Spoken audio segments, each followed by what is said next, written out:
Hi, welcome to my channel. My name is Annie and this is Unity Consciousness. Thank you so much for stopping by today. Wow, what a week.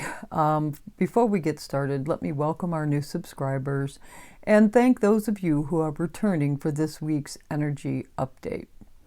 Yes, very powerful week. Before we get started, I should probably check in with everybody. How are you doing? The eclipse that we just witnessed was extremely powerful, and on the 28th will be a partial lunar eclipse in the sign of Taurus, closing out that nodal axis cycle. With this being a period of time between two eclipses, as I mentioned, it is a very powerful time. For observation, the veil is thin. People are going to show you what they need to show you. People are going to say the things they need to say. Observation is very important now, as is self-care. But let's talk about this week's astrological components, and then we'll discuss how best to use the energy at hand this week. Wednesday of this week, which I believe is the 18th of October already, the Sun in Libra is going to conjunct the South Node, which is opposing, obviously, the North Node. Those points are exact opposite each other. And the North Node is going to conjunct Eris, which is in the sign of Eris. This is all about letting go of the past, especially when doing so reinstates balance and justice to a situation at hand. There could be some chaos and discord because Eris is here. Eris is the sister of Mars, and she's in his home sign, so she's powerful. She's been there for many years. Her orbit cycle is 500 and some years. Everyone who's listening to this, your natural or natal Eris is in Aries, so this is personal, really is personal. But she's the planet of chaos and discord, all purposeful, of course, but there could be a great deal of discord and chaos around. However, your path forward in it will become evident. There's no doubt about that. We've got North and South Node energies here. Then on Thursday of this week, we've got Mercury again. Mercury in the sign of Libra is going to conjunct the South Node again and oppose Eris, which is the North Node in Aries. So the first day we had the Sun, very personal, it's about the I am, and now we've got Mercury, which is traveling very close to the Sun, which is now conjunct the South Node and opposing the North Node in Eris in the sign of Aries. Now we're taking steps. We are taking action, be it through communications or being able to communicate the reasoning behind your decisions, but to embrace your North Node and let go of the past. Move towards whatever's the next obvious step for you. Then on Friday of this week, we've got Mercury, again in the sign of Libra, is going to conjunct, then pass the Sun. So before passing the Sun, though, Mercury is going to square Pluto.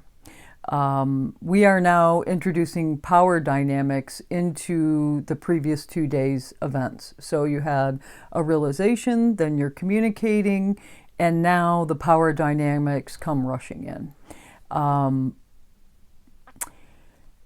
You're making a karmic choice here because the North and the South Node are involved. Those are choice points for sure. And they're relative to what you're letting go of and embracing as a result of the fact that you want to move forward. And, you know, personal observations, this is where they're going to really start to come in for you. Personal observations that have shown you a path forward toward your soul's purpose and personal journey are what's pulling you forward now.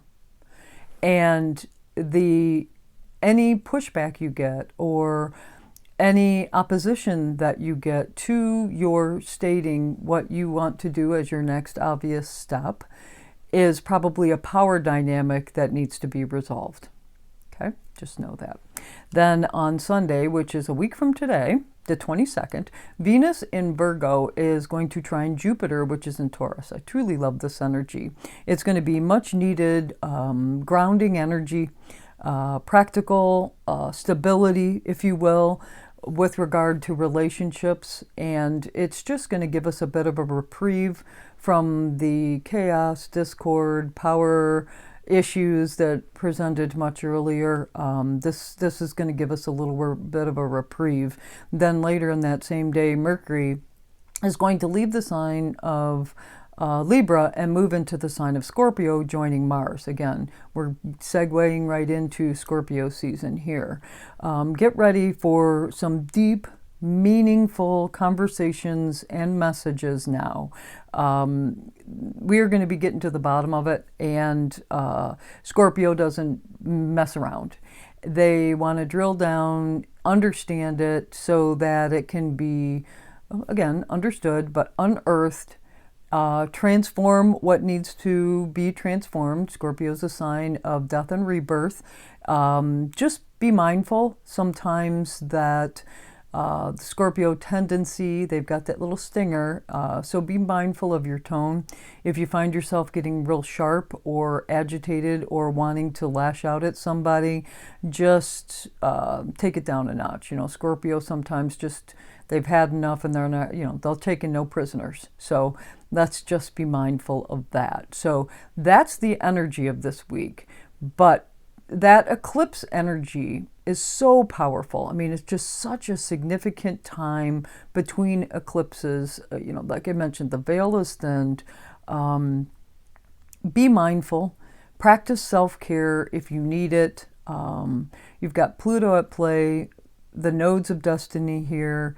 The intentions that you make while the veil is thinned, that's huge.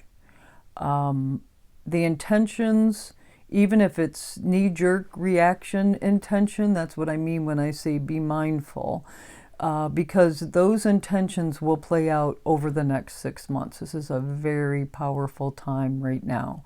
Stay positive, shine your light, be the star, the bright shining star that you are meant to be.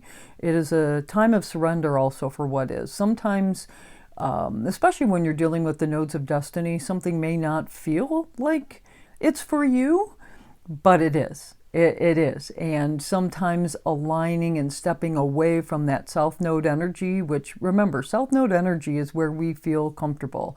It's we come into this life cycle with an overabundance of it. And when we are facing challenges or adversities or anything, we want to revert back to it because it feels comfortable.